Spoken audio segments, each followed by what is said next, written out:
Salam uşaqlar, bu gün sizinlə Tunc dövrünün video izahına baxacağıq. Deməli, erkən Tunc dövrü, orta Tunc dövrü və son Tunc dövrü mərhələlərində öyrənəcəyik bu dövrü. Deməli, erkən Tunc dövrü Şiraz mədəniyyəti adlanacaq. Bu dövrü eradan əvvəl 4-cü min ikinci yarısından 3-cü min sonuna qədər olan bir dövr çərçivəsini əhatə eləmiş olur.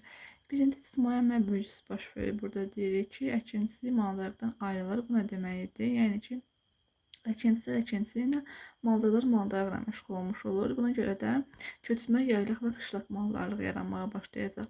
Toxa əkinçiliyini qış əkinçiliyi əvəz eləməyə başlayır və əkinçi ilə bağlı süni suvarma sisteminin yarandığını məsələn Tunc dövründə qeyd edəcəyik. Qoşqu heyvanlardan istifadə edilməyə başlayacaq. Bu artıq qış əkinçiliyinin yaranması deməkdir.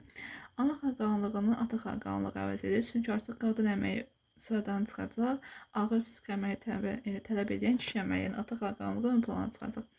Sosial əmlak bərabərsizliyi deyirik ki, burada yaranmağa başlayır. Sonra qəbile icması dağılacaq və qəbilələr birləşib artıq tayfa əmələ gətirəcək ki, bu tayfalarda ağsaqqallar rəhbərlik edəcək. Sonra dəfn mərasiminə bağlı onu qeyd edirik ki, ölülər artıq yaşayış məskənindən kənarda dəfn olur. Əgər evlərin içinin arasında desəm, bu enoiddir. Amma ölülər yaşayış məskənindən kənarda dəfn olunursa, artıq bu erkən Tuncdur. Bəzi qəbirlərin üzərinə torpaq qəbirlər qoyulmağa başlayacaq, yəni ki, qurbanlar və bu dövrdə dəfn mərasiminə bağlı deyəcəyik ki, ölü yandırma və kollektiv dəfn adətləri meydana gələcək. Dini mərasimlərlə bağlı xüsusi ibadətgahların yarandığı dövrdə, məsələn, erkən Tunc dövrüdür. Burada Xatmazda Sərkərdəfə, Qazaxda Baba Dərviş, Naxçıvanda Maxta və 1-ci Kültəpə ibadət evləri hesab olunur. Bunların yerindən video izahda xəritədə baxacağıq. Sonra orta Tunc dövrünü öyrənirik. Bu dövrdə biz boyalı qablar mədəniyyəti deyirik. Eradan əvvəl 3-cü min sonlarından 2-ci min ortalarına qədər olan bir dövrü əhatə edir. Bu dövrdə basdırılıq, bostancılıq, üzümçülük və şərabçılıq deyirik ki, meydana gəlməyə başlayır. Səyahətkarlıq və ticarət inkişaf edəcək, daha sonra duluzçuluq inkişaf eləmiş olacaq. Baxın, duluzçuluğun yaranması neolitdir. Amma inkişafı biz Tunc dövründə görə bilirik. Sonra ikinci ictimai əmək bölgüsü baş vermiş olur. Sənətkarlıq deyirik ki, müstəqil sahəyə çevrilmiş olur. Elə bir ki, erkən, orta, son Tunc dövrünün hər birində bir ictimai əmək bölgüsü olur. Daha sonra Naxçıvan və Qarabağ ərazisindən duluzçuluq ocaqları, sobalar da deyəcək ki, tapılacaq. Məsələn, bunlardan biri Naxçıvanda Şahtaxtda idi. Daha sonra mübadilərin inkişafı, ticarətin yaranması bu dövrə aid edilmiş olur. İlkin şəhər mərkəzlərinin yaranması bu dövrə aiddir. İndi adlarını qeyd edəcəyik. Biz bayaq dedik ki, sosial əmlak bərabərsizliyi yarandığı dövr aid edir erkən Tunca, amma sosial əmlak bərabərsizliyin artdığı dövr desəm olacaq orta Tunc. Tayfaların yarandığı dövr dedim ki, erkən Tuncdur, amma böyük və ya iri tayfa ittifaqının yarandığı dövr desəm, o artıq orta Tunc olacaq. Gəlib ilkin şəhər mərkəzlərinə. Ən rahat yol nədir? Təpə sözlərinə fikir verməyiniz. Baxın, Urmiyədə Göytəpə, Naxçıvanda 2-ci Kültəpə, Oğlanqala, Qarabağda Nərgiztəpə və Özəyittəpə. Bunlar ilkin şəhər mərkəzləridir. Baxın, Göytəpəni biz Neolitdə öyrənmişik, bir də orta Tuncda öyrənirik. Amma fərqdir. Çünki biri Şimalda, biri cənubda. Urmiya Azərbaycanın cənubundadır, yəni Cənubi Azərbaycandadır. O aiddir orta Tunca, amma Tovuzda olan Göytəpə aiddir Neolit dövründə və Azərbaycanın şimalındadır. İkinci Kültəpəni, 1-ci Kültəpə məsələsində bəzən uşaqlar çaşır. 1-ci Kültəpə də 2-ci Kültəpə də Naxçıvandadır, amma fərqləri var. 1-ci Kültəpə erkən Tunc aiddir və ibadət evidir. Amma 2-ci Kültəpə orta Tunc dövrünə aid şəhər mərkəzidir. Gəlirəm son Tunc və erkən Dəmir dövrünə. Bu dövr eradan əvvəl 14-cü 7-ci əsrləri və ya deyəcəm ki, eradan əvvəl 2-ci min sonu, 1-ci min əvvəllərinə aiddir. Daha sonra bu dövrdə üçüncü ictimai əmək bölgüsü baş verir. Bu nə deməkdir? Deyirik ki, sənətkar tacirlərdən ayrılmış olur. Yəni sənətkar tacirlər qrupu ayrılmış olur deyirik buna. Daha sonra bu dövrdə ata sitayiş olunurdu. Atdan mülk və qoşqu vasitəsi kimi istifadə olunurdu. Atdan başqa isə dəvədən də bu dövrdə mülk vasitəsi kimi istifadə olunurdu. Duluzçuluq inkişaf edir bu dövrdə də və deyirik ki, ayaqla hərəkətə gətirilən duluz çarxından istifadə edirik. Məsələn, ayaqla duluz çarx sözünü birləşdirin, yadınızda saxlayın ki, məsələn, ayaq insan bədənində son orqanıdır, orqan yox, belə deyək, üzvdür. Ona görə də, yəni, son Tunca aiddir, yəni sonda ayaqda saxlayın ki, son Tuncun sonundadır, ayaqla duluz çarxı. Daha sonra eradan əvvəl 7-ci əsrdən dəmirdən istifadə etməyə başlayırıq ki, bu da əslində təsərrüfatda müəyyən inkişafa səbəb olacaq. Bizdə dəmirlə Tunc dövrünün, yəni son Tunc və erkən dəmir dövrünün bir dənə ortaq abidəsi var. Bu Muğanlı Uzuntəpədir. Deyirik ki, orada Tunc dəstələri dəmir tiyası olan qılınc tapılır. Daha sonra ata sitayiş olunur, bayaq dedim bunu. Daha sonra tayfa başçılarının adı, səma cisimlərinə deyə onlar hamısının sitayişi bir son Tunc dövründə görülür. Bu dövrdə siklopedik yaxud təpəgöz tipli qalılardan danışacağıq ki, bunlar hansılar idi? Məsələn, Naxçıvanda var idi, Xocavənddə Nərgiz var idi, Gəldəbəyində Arabdam kəndi idi ki, bunlar siklopedik nümunəsidir. Siklopik sözün sırasına, son Tunc sırasına əlaqələndirin ki, testdə sizin üçün rahat olsun.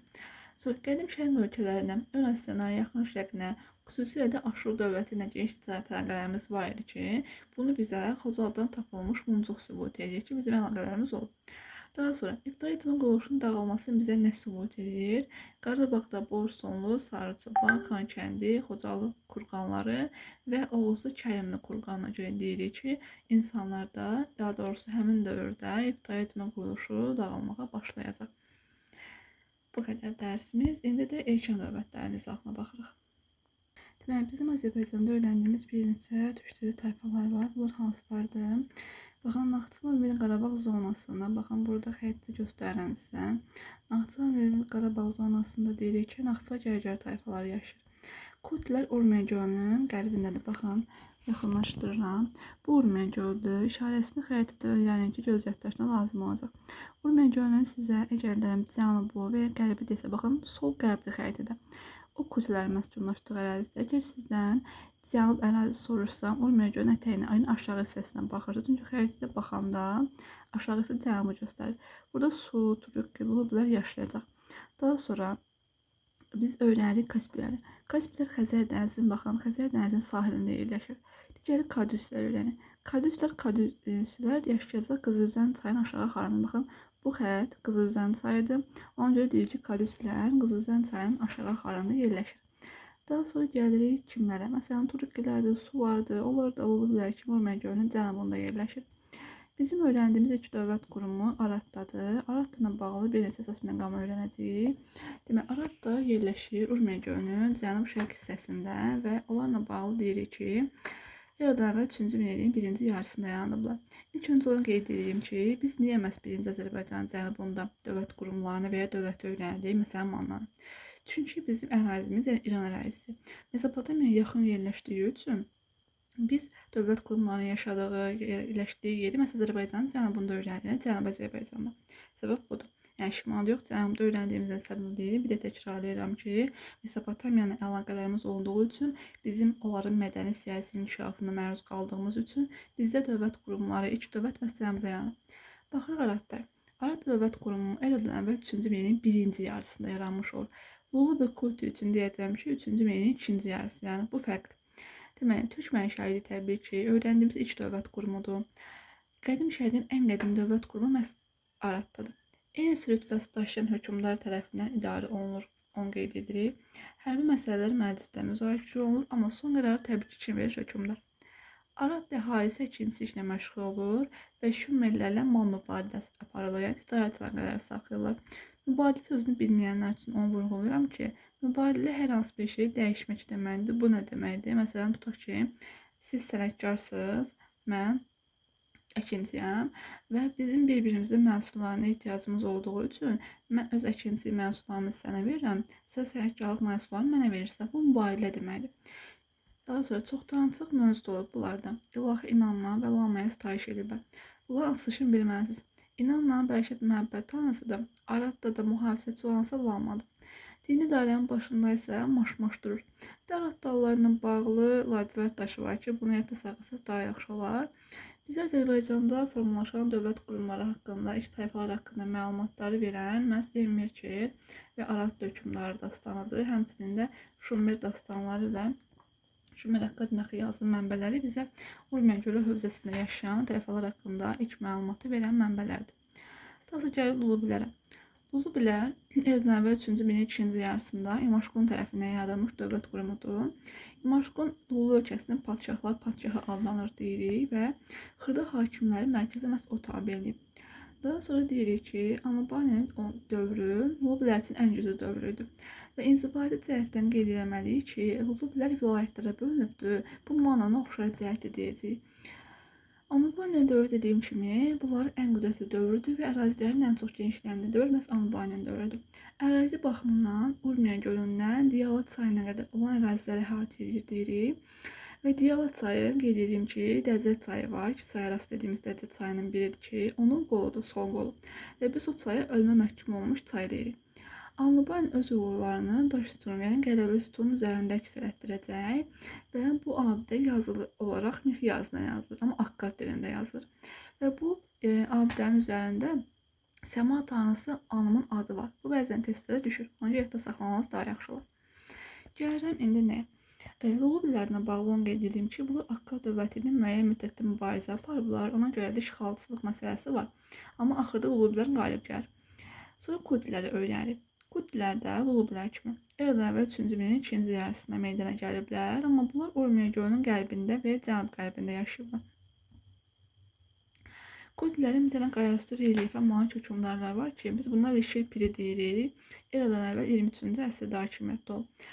Dövlətin ərazisi, dövlət qrupunun daha doğrusu təbii ki, Urmiya gölündən İran körfəzinə və ya Fars körfəzinə qədər çatır. Yəni İran və Fars eyni anlayışdır, yəni bu çaşdırmasın. Testdə İran da yaza bilər, Fars körfəzi də yaza bilər.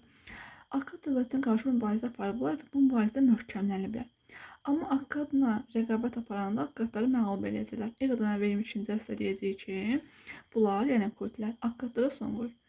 Və bunlar Şumer şəhər dövlətlərinin himayədarına çevrilmişdi. Onlarla müəyyən əlaqə saxlamışdılar, amma Kurdilərin 100 il Mesopotamiyada ağalıq elədiyi dönəmdə atdığı bir dənə səhv addımı olur ki, onlar idarəçilikdən dəyişiklik eləmirlər və Şumerin Akkadın öz canişinlərini həmin ərazinin idarəçisi kimi saxlayırlar. Bu da onların Mesopotamiyada sonradan zəifləməsinə və hakimiyyətlərinin barış satmasına səbəb olacaq, yəni bitməsinə. Daha sonra nədən danışırıq? Kurdlər burada olanda, yəni iki çay arasında, burada çox sabitli bir dönəm olur. Çaylar arası toqquşmalara son qoyulur. Dediyim, səhərgah istiqaməti inkişaf eləmiş olur. Xarici hücumlar arası kəsilmiş olur deyirik. Və bunlarda hakimiyyət seçimlə ötürülürdü. İrsən yox, testlərə düşən bir məsələdir. Ona görə onu yadda saxlayırıq ki, bunlarda hakimiyyət məsələsi seçim yolu ilə idi. Daha sonra nədən danışırıq? Bunların son hökmdarı var ki, Tirkandır bu. Tirkan eradan əvvəl 22-ci əsrin sonlarında 40 gün cəmi taxta qala bilir. Ona görə də onu hakimiyyətdən devirirlər. Devirmələrinin səbəbi də idarəçilikdə yerli məmurların olması idi ki, bu da onların mövqeyini zəiflətmişdi. Sonra eradan əvvəl 3-cü minilliyin sonunda deyirik ki, Kutina Lullubi dövlət qurumu xırda vilayətlərə parçalanıb sübut edir və artıq onların yerinə Su və Turukki tayfaları çıxmağa başlayır. Kuti, Lullubi, Şubar tayfaları birləşərək deyirik ki, müstəqil siyasət yürüdürlər və Aşurlarla, Babillə toqquşurlar. Hətta Aşurun Şuşara vilayətində ələ keçirirlər. Belə yadda saxlayın ki, Su və Turukki bağlı əsas məsələlər 2-ci minilliyinə bağlı olur testlərdə. Daha sonra eradan əvvəl 2-ci minilliyin sonlarında Aşur hökmdarı 1-ci Adedinarari deyirik ki, Azərbaycan ərazisini işğal eləmiş olur və Kuti Lullubi tayfaları Aşurun təsirinə düşmüş olur. Bu qədər xarici hücuma məruz qaldıqları üçün Azərbaycanda artıq yavaş-yavaş dövlət formalaşmağa başlayacaq. Bu qədər.